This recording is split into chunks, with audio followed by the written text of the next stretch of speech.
Have you ever felt invisible, like you were just furniture in a room full of billionaires that was Cassidy's life every single night at the Obsidian, Manhattan's most exclusive dinner club? She was just the waitress, the help, the nobody. So when Harrison Sterling, the CEO of Vertex Capital, mocked her for messing up a water order, he didn't check who he was talking to. He laughed in her face. He didn't know she spoke 7 languages. And he definitely didn't know that she understood every word of the illegal merger he was plotting in Russian, right in front of her.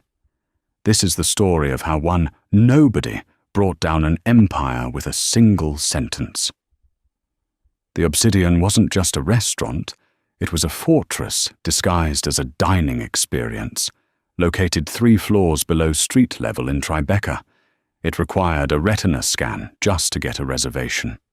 The walls were lined with black velvet that swallowed sound, ensuring that the conversations of the world's most powerful men, the senators, the oil tycoons, the tech gods, stayed buried underground.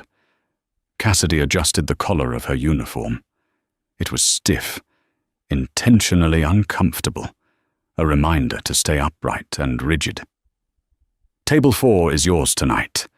Cass," the maître d', Henri, whispered, not looking up from his tablet.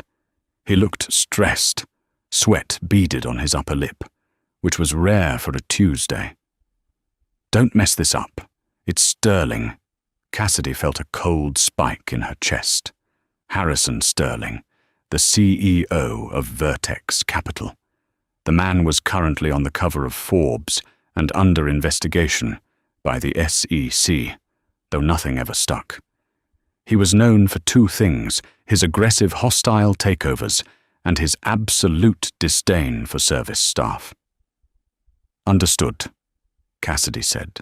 Her voice was low, controlled. It had to be. She walked to the service station, checking her reflection in the polished brass of the espresso machine. She didn't look like a threat. She looked like a 24-year-old struggling to pay rent in Astoria. Her blonde hair was pulled back so tight it hurt, her makeup neutral, her expression vacant. That was the trick. Be the furniture. But Cassidy wasn't just a waitress. That was the lie she told the IRS. That was the lie she told her landlord. The truth was far more complicated, buried under a decade of trauma and an education that cost more than money. She had spent her childhood in diplomatic compounds across Europe and the Middle East. Her father had been a naval attaché, her mother, a translator for the UN.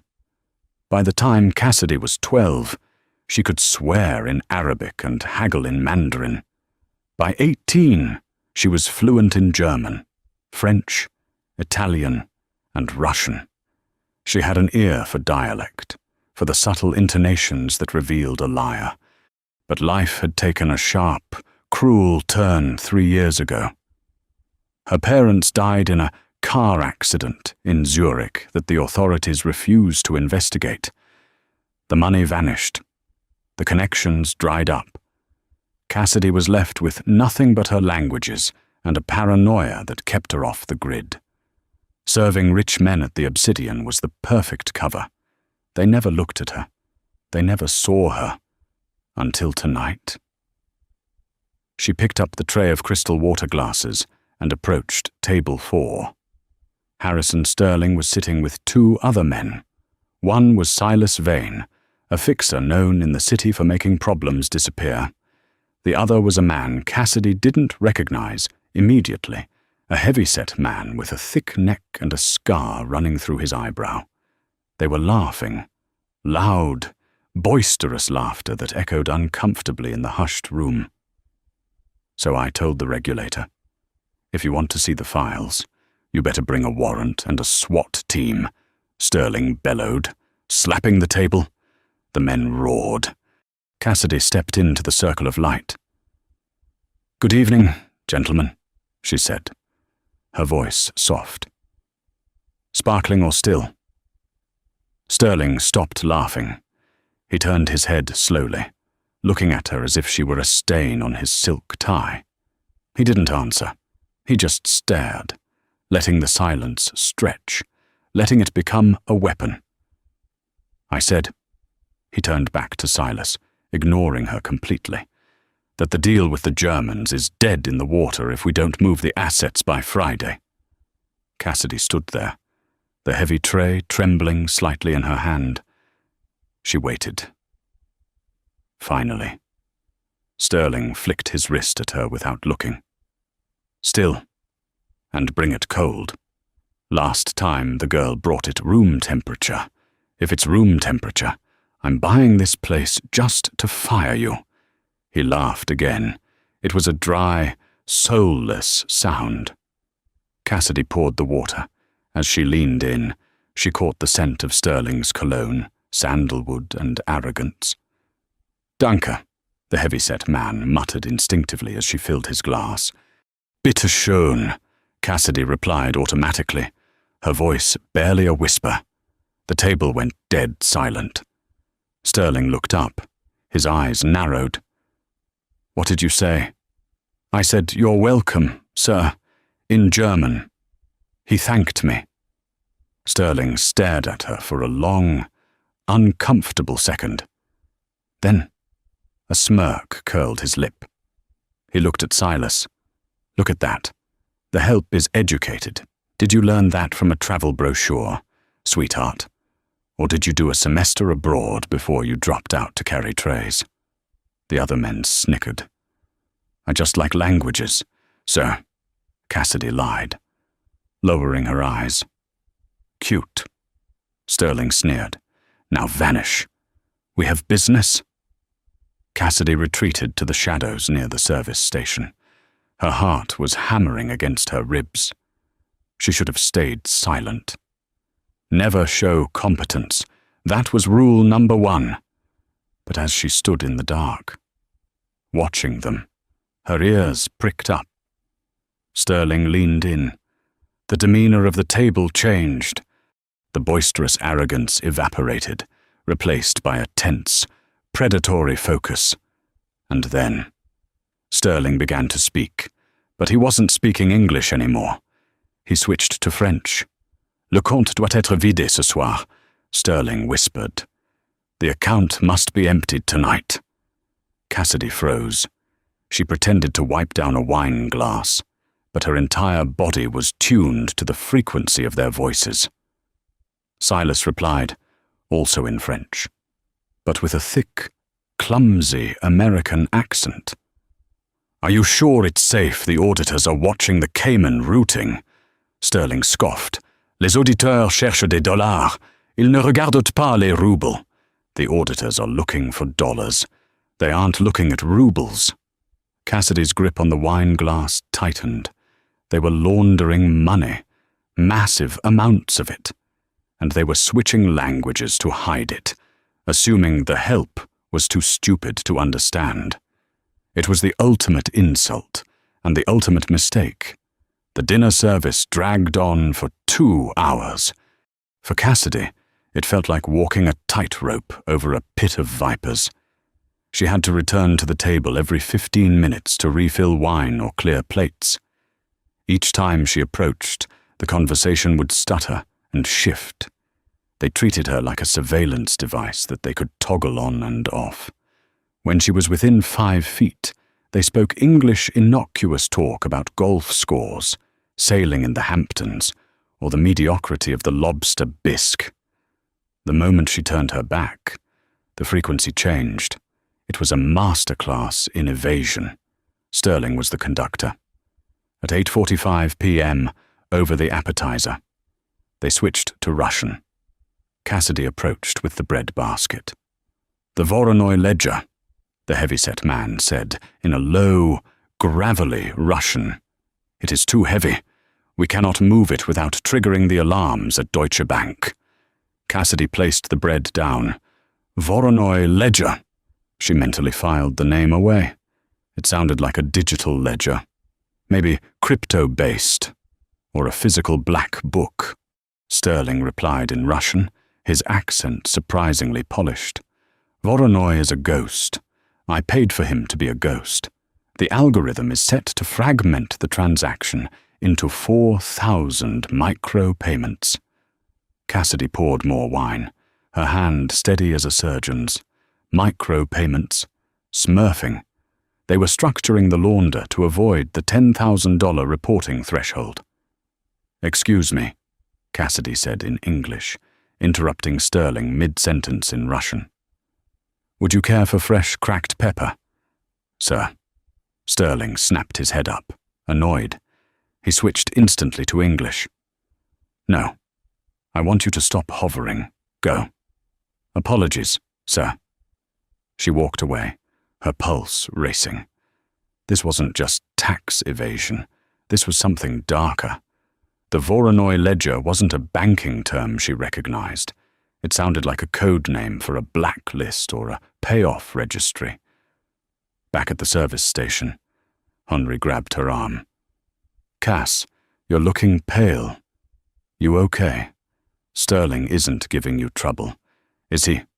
"I'm fine, Henry. Just a headache." "Take a breath. They're ordering the Wagyu next. $800 a steak. Don't drop it." Cassidy nodded. She needed to know more. She needed a name, a location, a concrete detail. She grabbed the steak knives. As she approached the table for the third time, the mood had darkened. The men were arguing. They were speaking Mandarin now. This was their mistake.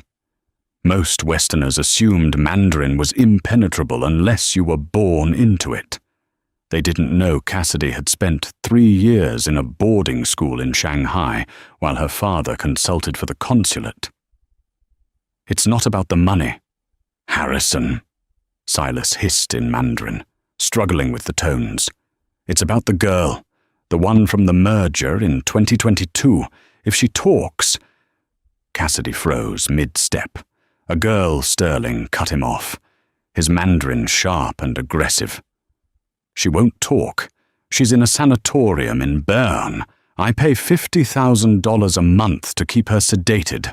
She doesn't even know her own name anymore." Cassidy felt the blood drain from her face. The tray of steak knives rattled. A sanatorium in Bern. A girl who knew too much. It hit Cassidy like a physical blow. Her parents' accident was in Zurich, only an hour from Bern. The timeline, 2022. That was the year her parents died. That was the year everything went dark. Was it a coincidence? It had to be. But then Sterling said something that made the world stop spinning. He switched back to English for a brief second to curse, then dropped into Arabic, a language used often in high-level oil negotiations. But here, it sounded guttural and secretive. "The protocol requires a sacrifice," Sterling muttered in Arabic. "Just like the diplomat, the one in the Audi." The diplomat in the Audi. Cassidy's father drove an Audi. He was a diplomat. He died in that Audi. The tray slipped. It wasn't a big slip, just a fraction of an inch. But one of the heavy silver steak knives slid off the velvet-lined platter and clattered onto the marble floor with a sound like a gunshot. Clang! The entire restaurant went silent. Cassidy stood frozen. She wasn't looking at the knife. She was looking at Harrison Sterling, and for the first time that night.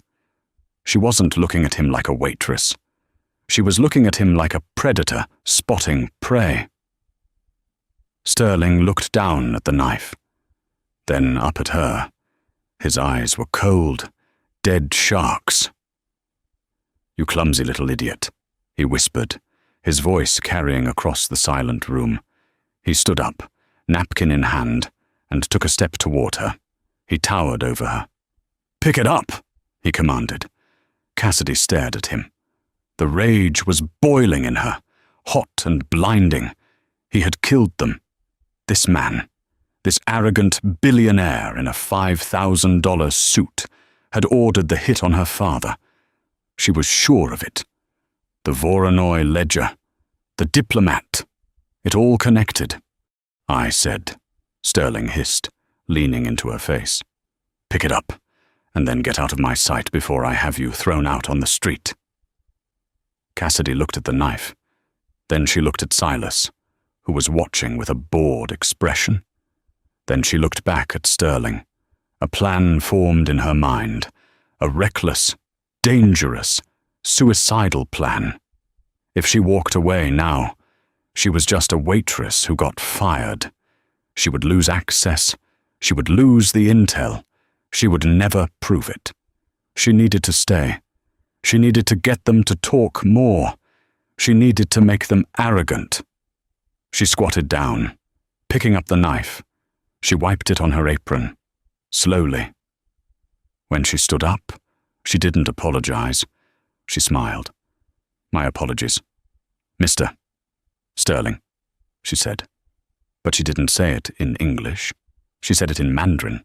Perfect, flawless, Shanghai dialect Mandarin. Dui buki, Sterling Shanshung. Sterling's eyes widened. He froze. Silas dropped his fork. Cassidy didn't stop. She turned to the heavyset man and spoke in Russian. Please forgive the interruption. The steak will be here shortly. Then she turned back to Sterling, locking eyes with him, and switched to French. I hope the temperature of the water is to your liking now. And finally, she leaned in close, so only the three of them could hear, and whispered in Arabic. And don't worry about the Audi. I'm sure it was just an accident.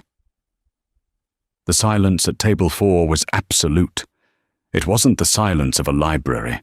It was the silence of a bomb defusal gone wrong. Sterling's face went from pale to a deep, blotchy red. The veins in his neck bulged. He realized instantly what had happened. She had heard everything. The laundering, the ledger, the sanatorium, the murder. She wasn't furniture. She was a witness. Who are you? Sterling whispered, his voice shaking with a mix of fury and genuine fear. Cassidy straightened her back. The slouch was gone. The waitress was gone. I'm just the help, she said, in clear, crisp English. And I think you're going to need a refill. She turned on her heel and walked away. But she didn't walk to the kitchen. She walked straight toward the fire exit. She knew she had about 30 seconds before Sterling made a call. She had played her hand. Now she had to run. But Sterling wasn't going to let her leave. As she pushed through the heavy kitchen doors, she heard the scrape of chairs behind her. "Grab her!" Sterling screamed. "Don't let her leave the building."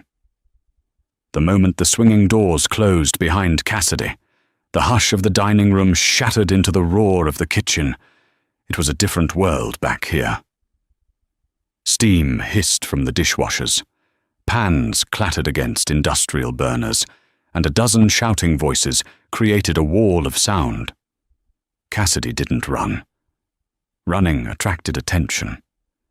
She walked fast, weaving through the line of sous chefs plating the wagyu. Cass order up on table 7. A line cook yelled, shoving a plate of scallops toward her. "Not now! Benny!" she snapped, pushing the plate aside.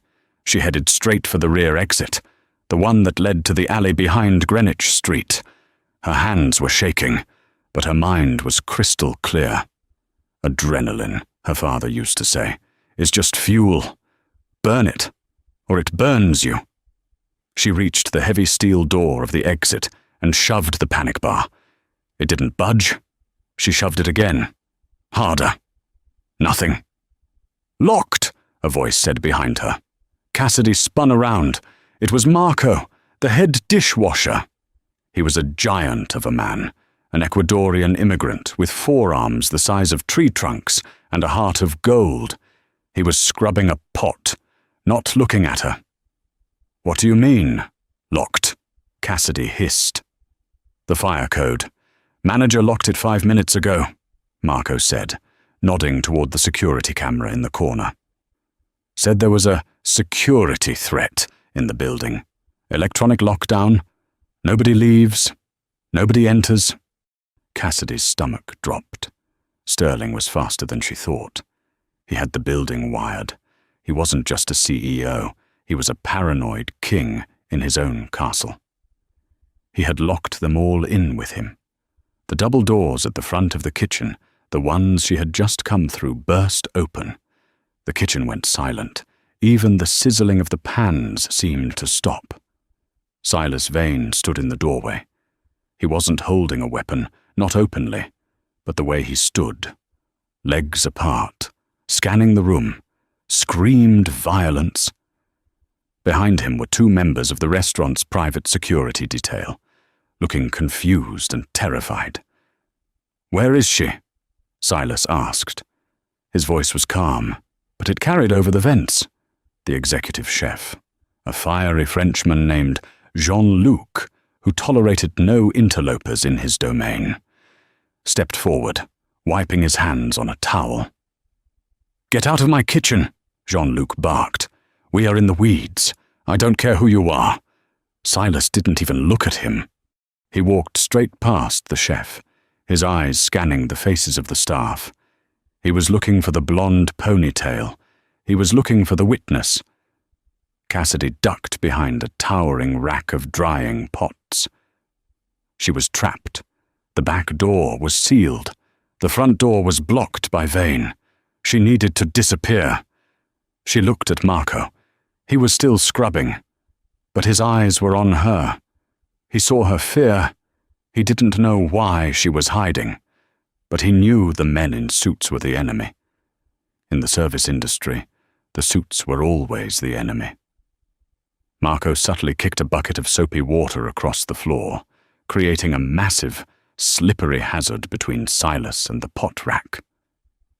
Then, he pointed a soapy finger toward the walk-in freezer. "Go." Cassidy didn't hesitate. She dropped to a crouch and scrambled toward the silver door of the walk-in. "You!" Silas shouted. He had spotted movement. Cassidy lunged for the handle, yanked the heavy door open, and threw herself inside. The cold hit her like a physical blow. It was 20 degrees below zero in there. Shelves of high-end meat, sides of beef, crates of foie gras, buckets of caviar lined the walls. She heard Silas's footsteps pounding toward the door. She scanned the room. There was no other exit. It was a dead end, a metal box. Think Cassidy. Think like a diplomat's daughter. She spotted the ventilation grate near the ceiling. It was small, maybe 18 inches wide. Too small for a man like Silas, just big enough for her. The door handle turned.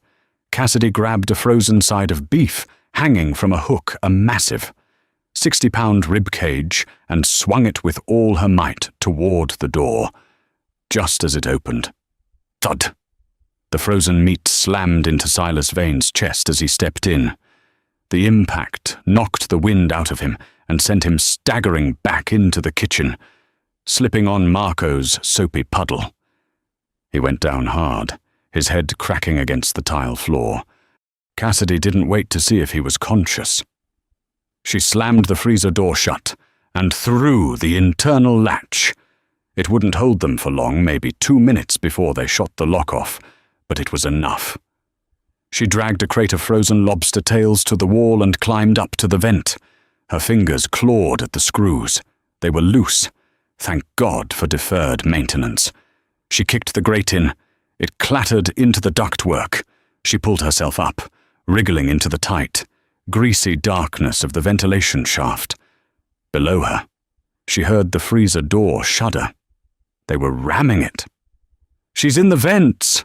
Someone screamed. Cassidy crawled. The metal bit into her knees. The air smelled of stale grease and fear. She didn't know where the vent led, but she knew the layout of the building from the architectural diagrams she had studied when she first got the job, a habit from her father. Always know the exits. This vent line connected the kitchen to the HVAC unit on the roof, and the private dining rooms on the mezzanine. She paused. The roof was escape. The roof meant freedom. She could climb down the fire escape and disappear into the New York night. She could go to the police. But what did she have? Nothing. Her word against Harrison Sterling's. He would destroy her. He would say she was a disgruntled employee, mentally unstable. He would bring up her parents' accident to prove she was paranoid. And then, in 6 months, she would have an accident too. The Voronoi ledger. The words echoed in her mind. It is too heavy, without triggering alarms. She remembered something else. When she had cleared the appetizer plates, the heavy-set Russian man had placed a platinum pocket watch on the table. It was old, thick, and ugly. He had checked it constantly, but the time on the face was always wrong. It's too heavy. It wasn't a watch. It was the drive. The ledger was physical, and it was sitting on table 4. If she left now, she survived the night. If she went back, she could bring down the man who killed her father. Cassidy stopped crawling toward the roof. She turned around in the cramped metal tunnel. She wasn't going up. She was going back down, into the lion's den. The ventilation shaft narrowed as it descended toward the dining room. The air grew warmer, losing the kitchen's grease smell and gaining the scent of expensive perfume and roasted duck. Cassidy moved silently. She reached a grate that looked down into the main dining area. The scene below was controlled chaos. The lights were fully up, the harsh, cleaning lights that stripped the room of its romance. The patrons were being ushered out by security. "Gas leak," the guards were saying. "Please evacuate immediately for your safety." It was a classic clear-out tactic. Sterling wanted the civilians gone so his team could hunt. Cassidy watched through the slats. Table 4 was empty. Her heart sank. They had cleared the table. No. Wait. Sterling. Silas, who was looking dazed and rubbing his chest, and the Russian were standing near the host's stand, arguing furiously. The table hadn't been bussed yet. The busboys had been evacuated with the guests, the dirty plates, the half-drunk wine glasses, and the platinum pocket watch were still there, sitting amidst the debris of the meal. The Russian man was shouting at Sterling. "My transport is leaving. I cannot wait for you to find a waitress." "You're not leaving until we find her," Sterling snarled. "She knows about Byrne. I don't care about your loose ends.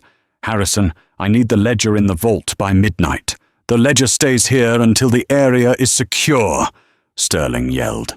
"If she's police, and you walk out with that drive, they'll tag you the second you step on the street.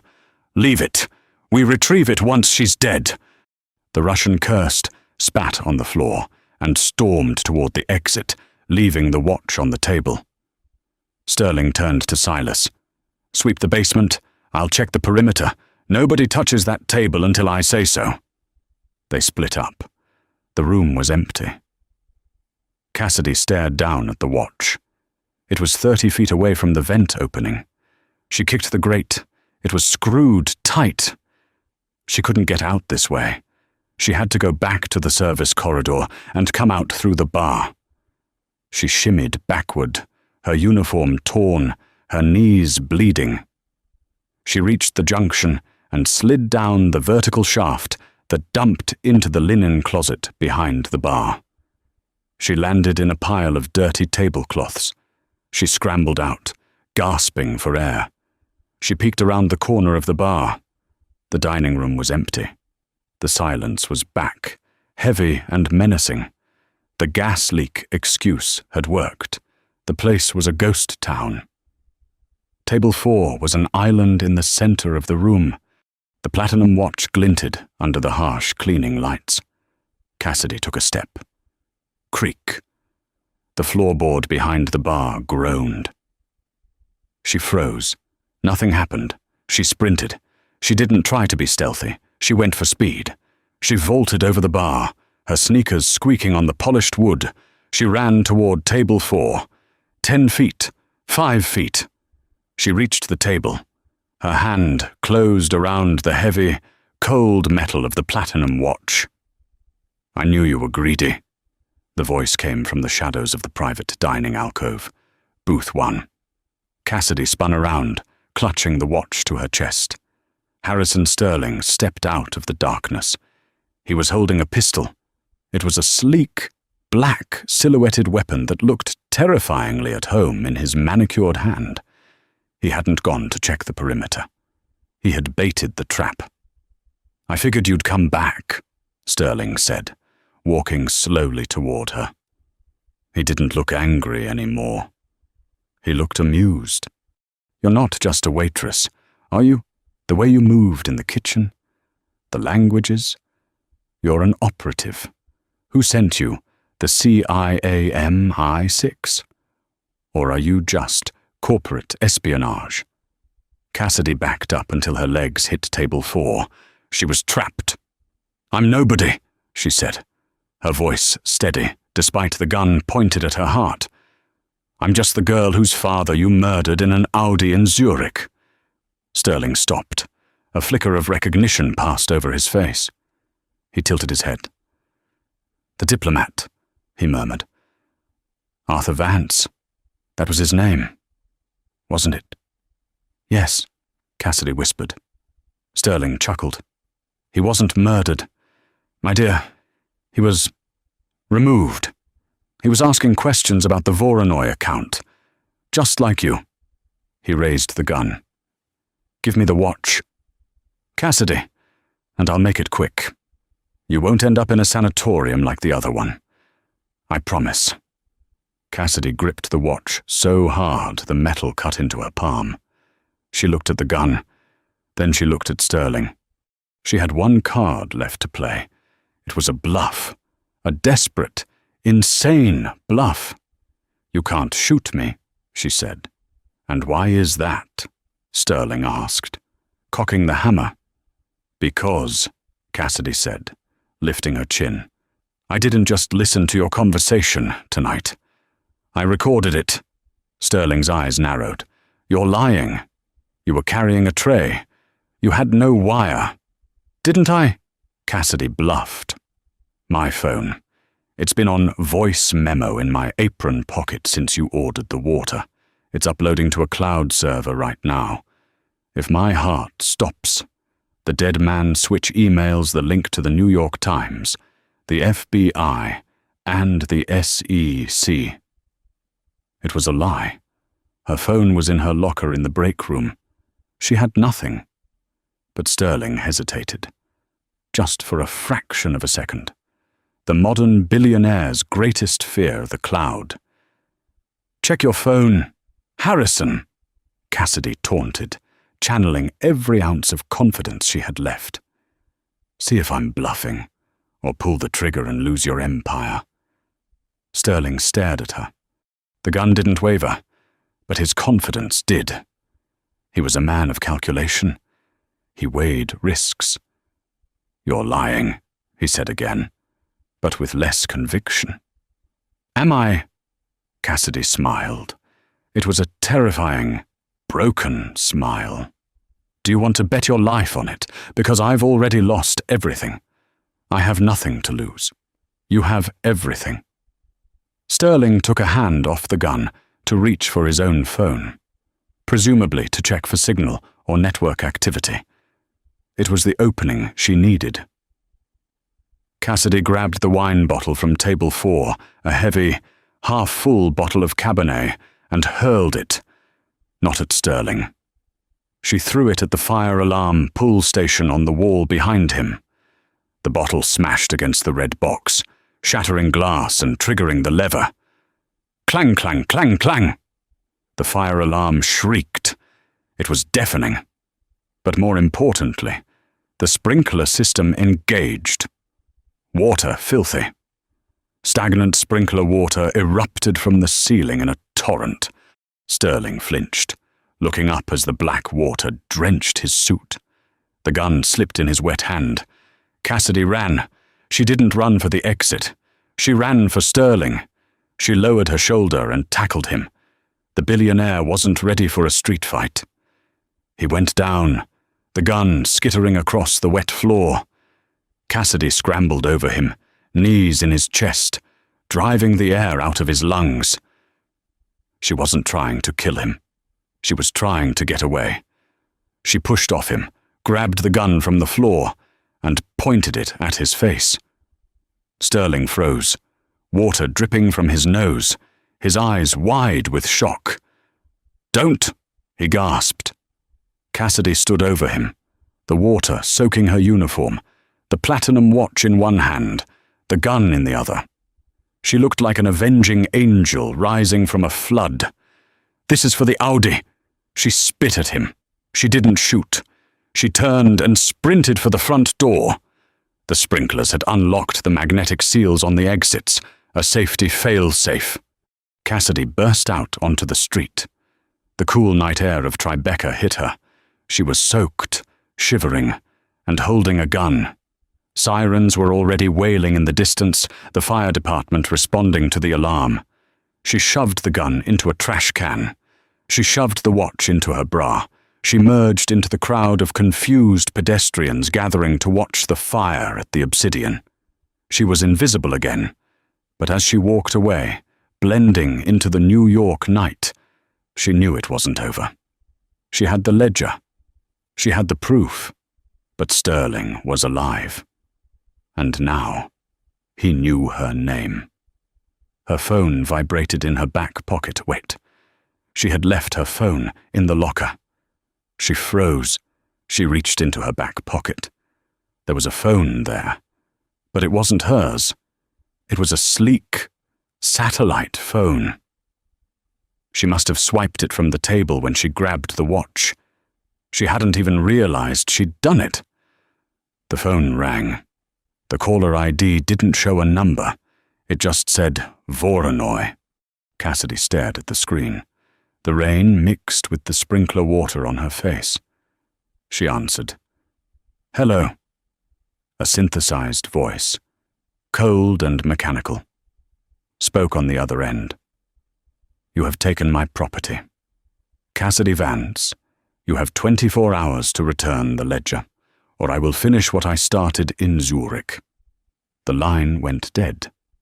Cassidy stood on the corner of Canal Street, the city lights blurring through her tears. The game had just changed. She wasn't hunting Sterling anymore. A ghost was hunting her. Rain lashed against the windows of the N train as it rattled over the bridge into Queens. Cassidy sat in the corner of the last car, shivering. She had ditched her waitress uniform in a dumpster 3 stops ago, replacing it with oversized grey sweats and a hoodie she'd bought from a street vendor with her tip cash. She looked like just another exhausted commuter. But inside the pocket of that hoodie, the platinum watch burned like a coal. She got off at 36th Avenue and walked deep into the industrial district, past auto body shops and shuttered factories. She stopped in front of a dilapidated brick building that used to be a textile mill. There was no buzzer, no nameplate, just a faded graffito on the door that looked like a jagged eye. She knocked. 3 shorts, 2 longs, 1 short, the rhythm her father had taught her, the distress signal. A minute passed. Then the heavy steel door groaned open. Standing there was a man who looked like he hadn't seen the sun in a decade. Gideon Graves was thin, pale, and vibrating with nervous energy. He wore a tattered cardigan and thick, black-rimmed glasses that magnified his bloodshot eyes. "Cassidy," he whispered, squinting into the rain. "My God, you're supposed to be in Zurich." "I was," she said, pushing past him into the dry hallway. "And then I wasn't. I need your help. Gideon. Dad said you were the only one who could crack a Soviet cipher. Gideon froze. He looked at the street, then slammed the door and locked 4 deadbolts. Your father is dead. Cassidy. And if you're here, that means the people who killed him missed a spot.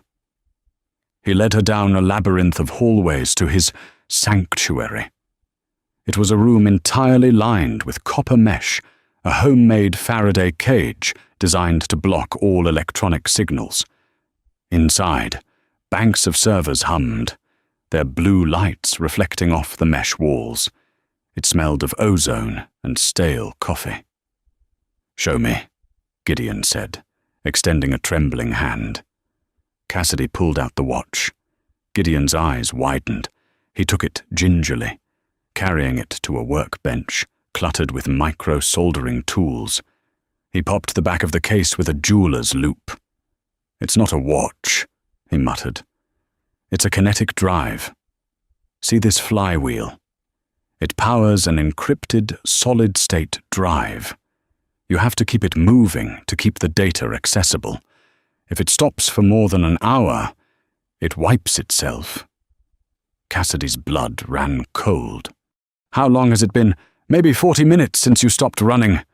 Gideon grabbed the watch and shook it violently to charge the kinetic battery. "We have to dump the data now." He connected the watch to a terrifyingly complex rig of wires and processors. His fingers flew across a mechanical keyboard. "This encryption," Gideon murmured, sweat beading on his forehead. "It's Voronoi tessellation logic, polymorphic. It changes every time you look at it. Who did you steal this from?" "Cassidy the devil." "Harrison Sterling," she said. Gideon stopped typing. He looked at her, terrified. "Sterling the Vertex guy, Cassidy. He's not just a CEO. He's the banker for the syndicate. You didn't just steal money. You stole the receipts. Can you crack it? I can try. But if I trigger a kill switch, it fries my servers. And maybe us. Do it." Gideon hit enter. The screens on the wall flickered. A progress bar appeared. 10%, 30%, 60%. Red text began to scroll down the main monitor. It wasn't code anymore. It was a list. Names, dates, dollar amounts, and next to each entry, a status: liquidated, compromised, silenced. "My God," Gideon whispered. "It's a hit list, funded by short-selling stocks before the assassinations happen." Cassidy scanned the scrolling text, her heart pounding. She was looking for one date, one name: November 14th, 2022. Zurich. There it was. Target Arthur Vance. Status liquidated. Payout $4 million. Contractor Voronoi. Cassidy let out a breath she felt like she'd been holding for 3 years. It was real. It wasn't an accident. Her father had been hunted down for $4 million.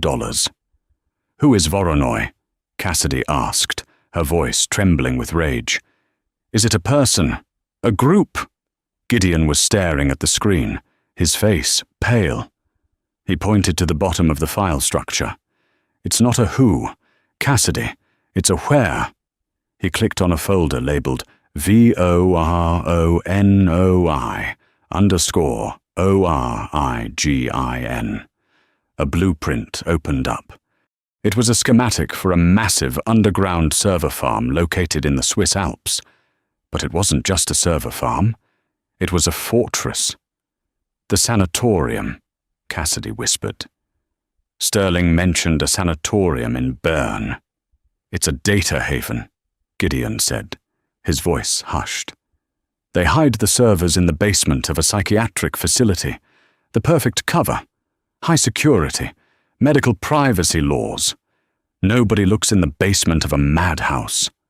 Suddenly, the screens turned red. "Access detected.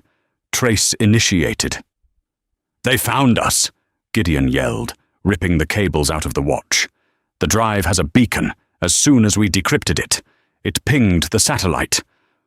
A loud crack echoed from the front of the building. Then another. The sound of a battering ram hitting the steel door. "You have to go," Gideon said, shoving the watch back into her hands. "Take the fire escape in the back. Go. Come with me," Cassidy pleaded. "I can't run. Cass, I'm old. I'll wipe the servers so they can't track where you're going next." He looked at her, sadness in his eyes. "Your father was a good man. Make them pay." Cassidy grabbed the watch and sprinted for the back window. She climbed out onto the rusting fire escape just as the front door of the apartment burst open. She heard shouting, the heavy thud of boots, and then a gunshot. Cassidy froze on the fire escape, rain soaking her face. She looked back at the dark window. Gideon was gone. She was alone. Cassidy didn't stop running until she reached the subway station at Queensboro Plaza. She collapsed onto a bench, her lungs burning, the watch clutched in her pocket like a grenade. She had the proof. She knew where the heart of the operation was. The sanatorium in Bern. But she was in New York, penniless, hunted, and alone. She pulled out the satellite phone she had stolen from Sterling. It was her only link to the enemy. It vibrated. A text message appeared on the screen. "I know you're at Queensboro Plaza." Cassidy stood up, spinning around. She scanned the platform. Commuters, tourists, a busker playing a guitar. No suits, no earpieces. How did they know the phone rang? She answered it, her voice shaking. "You killed Gideon." "Gideon was a loose end," the synthesized voice Voronoi replied. "Just like your father, just like you will be, if you don't stop running." "I'm not running," Cassidy said, surprising herself with the steel in her voice. "I'm coming for you. Brave," the voice mocked. "But stupid. You have the ledger, but you don't have the key to decrypt the finances. You saw the list, but you can't access the money. That watch is worthless without the biometric key." "What key?" "My fingerprint," the voice said. "I am Voronoi." "Then come and get it," Cassidy challenged. "I don't have to," the voice said. "Look at the screen across the platform." Cassidy looked up. Across the tracks, a massive digital billboard was playing an advertisement for Coca-Cola. Suddenly, the image flickered and changed. It showed a live video feed. It was a hospital room, a sterile, white room with a single bed. Lying in the bed, hooked up to a ventilator and IV drips, was a woman. Her hair was blonde, matted with sweat. Her face was pale, almost translucent. Cassidy gasped. She dropped the phone. The woman in the bed was her mother. "You thought she died in the crash, too," the voice whispered through the phone lying on the bench. "We pulled her out. She's been in a coma for 3 years, in the sanatorium." Cassidy fell to her knees. Her mother, alive. "She is on life support. Cassidy. Very expensive life support. If I don't authorize the payment by midnight tomorrow, the machines turn off." Cassidy grabbed the phone, screaming into it. "Don't you touch her! I'll kill you!" "Then bring me the ledger," Voronoi said calmly. "Come to Bern, the sanatorium. Basement level 4. You bring the watch. I give you your mother. You have 24 hours. The line went dead. Cassidy stared at the black screen. The world tilted on its axis. Everything she knew, her grief, her motivation, her revenge had just been rewritten. Her mother was alive. She was a hostage. She had to get to Switzerland by tomorrow. But she had no passport, no money, no ID. She was a fugitive. She looked down at the platinum watch. Gideon had said it was a kinetic drive. He said it controlled the accounts. Maybe she couldn't access the money, but maybe she could use the watch to buy a ride. She walked out of the station and hailed a cab. "Where to?" the driver asked. "Teterboro Airport," Cassidy said. "Private hangars." She didn't have money, but she knew that Harrison Sterling kept his private jet, a Gulfstream G650 at Teterboro, and thanks to the decrypted list she had seen on Gideon's screen, she knew the pilot's name. She also knew the pilot, a man named Captain Miller, was listed in the ledger under compromised gambling debt, $500,000. She wasn't going to buy a ticket. She was going to blackmail a pilot. 2 hours later, Cassidy stood in the rain outside the chain-link fence of the airfield. She saw Sterling's jet on the tarmac. It was being fueled. She waited until a man in a pilot's uniform walked toward the gate to sign a fuel manifest. She stepped out of the shadows. "Captain Miller." The man turned, startled. "Who are you? This is a private area." Cassidy held up the satellite phone. She had taken a picture of the ledger entry on Gideon's screen before she ran. She showed it to him. "I know about the gambling debt in Macau," she said, her voice flat. "And I know Sterling owns you. But if you don't fly me to Bern right now, I send this to the FAA. You'll lose your license, your pension, and probably your freedom." Miller went pale. He looked at the phone, then at the jet. "Sterling will kill me," he whispered. "Sterling is busy dealing with the FBI in New York." Cassidy lied. "He sent me. I need to get to the sanatorium to secure the assets. If you fly me, I wipe your debt from the ledger." It was a gamble. She didn't know if she could wipe it, but Miller looked desperate. "Bern?" he asked. "Bern," she confirmed. "Wheels up in 20 minutes. Miller looked at the rain, then nodded slowly. "Get in the back. Don't let the ground crew see you." Cassidy climbed the stairs of the jet. The luxury inside was sickening: cream leather seats, gold fixtures, the same smell of sandalwood and arrogance. She sat in the seat Sterling usually occupied. She placed the watch on the table as the engines whined to life and the jet began to taxi. Cassidy looked out the window at the disappearing lights of New York. She was going into the belly of the beast. She was going to the place where her mother was being held captive by a faceless voice. She closed her eyes. "I'm coming, Mom." But deep down, a terrifying thought took root in her mind. Voronoi knew she was at the station. Voronoi knew about Gideon. Voronoi had a live feed of her mother. Voronoi wasn't just watching. Voronoi was everywhere, and as the jet climbed into the dark sky, Cassidy realized she hadn't escaped the trap. She had just walked into the final chamber. The Gulfstream touched down on the private airstrip in Belp, just outside of Bern, under a sky the color of bruised iron. A black Mercedes SUV was waiting on the tarmac, engine idling, exhaust pluming into the freezing air. Captain Miller didn't look at Cassidy as she disembarked.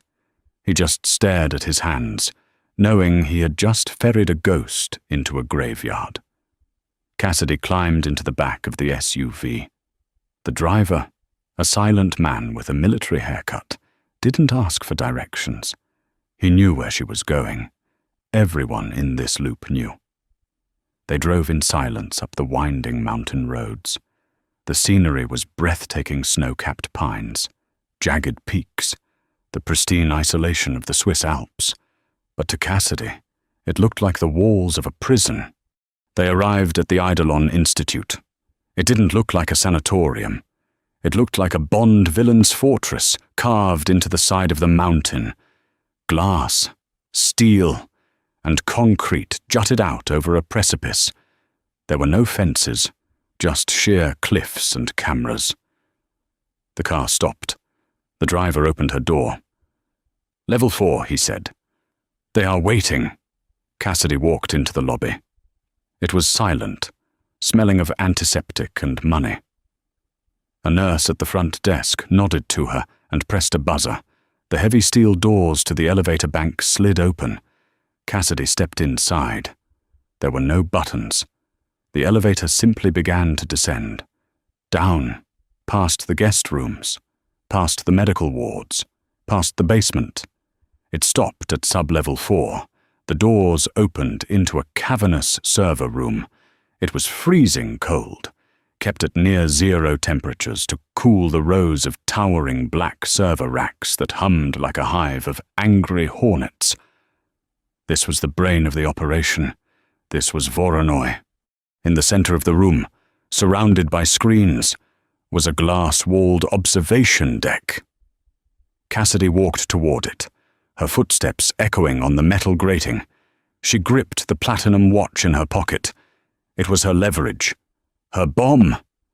She reached the glass room. The door slid open. Inside, there was no hospital bed, no life support machines, no coma patient. There was a desk made of black obsidian, and sitting behind it, reviewing a stack of documents with a glass of red wine, was a woman. She looked older than Cassidy remembered. Her hair was cut into a sharp, silver bob. Her suit was impeccable white silk. But the eyes, those piercing, intelligent blue eyes, were the same. "Hello, Cassidy," the woman said. Not looking up from her papers, Cassidy stopped breathing. The world tilted. "Mum," she whispered. Catherine Vance looked up. She smiled, but it wasn't a mother's smile. It was a shark's smile. "You're late," Catherine said, checking her own watch, a platinum twin to the one in Cassidy's pocket. "I expected you an hour ago. Sterling is incompetent. I told him not to underestimate you." Cassidy stumbled back, her hand hitting the cold glass wall. You're not in a coma. You're not sick. Sickness is for the weak, darling," Catherine said, standing up and walking around the desk. She moved with a predator's grace. "I'm not the patient here. I'm the owner." "But the crash. Dad, your father." Catherine sighed, stopping to examine a manicure. Arthur was a sweet man, but he had a conscience. He found out about the laundering operation I was building within the UN. He wanted to go to the authorities. He wanted to save our souls. She looked at Cassidy, her face devoid of emotion. "I couldn't let him destroy the empire I was building for us. So I made a choice. The Audi, the cliff. It was clean." Cassidy felt bile rise in her throat. "You killed him. You killed Dad for money. Not for money, Cassidy. For power," Catherine corrected sharply. "Money is just paper. Power is the ability to write history. And look at what I built. The Voronoi network controls 40% of the global dark money trade. We decide who wins elections. We decide which regimes fall. And it's all yours." Catherine extended a hand. "Give me the watch." "Cassidy. It contains the encryption keys for the new ledger. Join me. You're smart. You speak 7 languages. You survived Sterling. You're my daughter. You're the heir to the throne." Cassidy looked at her mother's hand. It was the hand that used to brush her hair.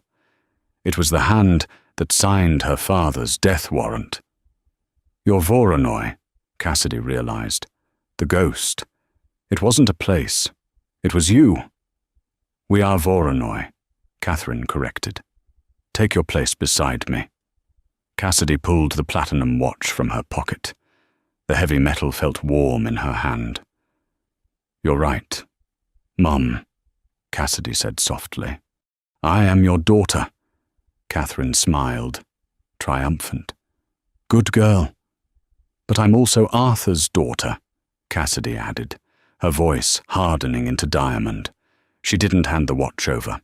Instead, she slammed it onto the glass desk and inputted a sequence on the bezel. Left, right, left click. It was the sequence Gideon had showed her. The kill switch. The watch began to beep. Rapid, high-pitched chirps. "What did you do?" Catherine screamed, her composure shattering. She lunged for the watch. "Gideon rigged it," Cassidy said, backing away toward the door. "It's not just a key anymore. It's a broadcast beacon. In 30 seconds, it uploads the entire unencrypted ledger to Interpol, the FBI, and every major news outlet on the planet. The names, the accounts, the assassinations, everything." "Stop it," Catherine shrieked, clawing at the watch. "You'll destroy us. You'll go to prison too. You're an accomplice." "I'm not an accomplice," Cassidy said, stepping out of the glass room into the freezing server farm. "I'm the waitress." "Cassidy," her mother screamed, banging on the glass. "You can't do this to your own family." "My family died in an Audi 3 years ago," Cassidy called back. She hit the emergency fire release on the wall. Halon gas hissed from the ceiling vents, designed to suppress fire but also creating a blinding white fog. The alarms began to blare. Cassidy ran. She sprinted through the server farm, the cold air burning her lungs. She reached the elevator and smashed the override key she had lifted from the guard's pocket on the way in. As the doors closed, she saw her mother, the great Catherine Vance, the architect of global chaos, frantically trying to smash the platinum watch with a paperweight, while the red upload bar on the wall screens hit 100%. Upload complete. The elevator ascended. When Cassidy walked out of the front doors of the Institute, the snow was falling softly. In the distance, the wail of sirens echoed up the valley. Not Swiss police, federal sirens. Black helicopters were cresting the ridge. They were coming for Voronoi. Cassidy walked past the stunned driver, past the Mercedes, and onto the mountain road. She didn't have a coat. She didn't have a penny to her name. She didn't have a family. She stopped at the edge of the cliff and looked out over the world. Her phone buzzed. It was a news alert. Breaking news: massive data leak exposes global laundering ring. Vertex Capital CEO Harrison Sterling arrested. Manhunt underway for Voronoi. Cassidy smiled. She took a deep breath of the clean, cold air. She was invisible again. But this time, it was by choice. She started walking down the mountain, one foot in front of the other.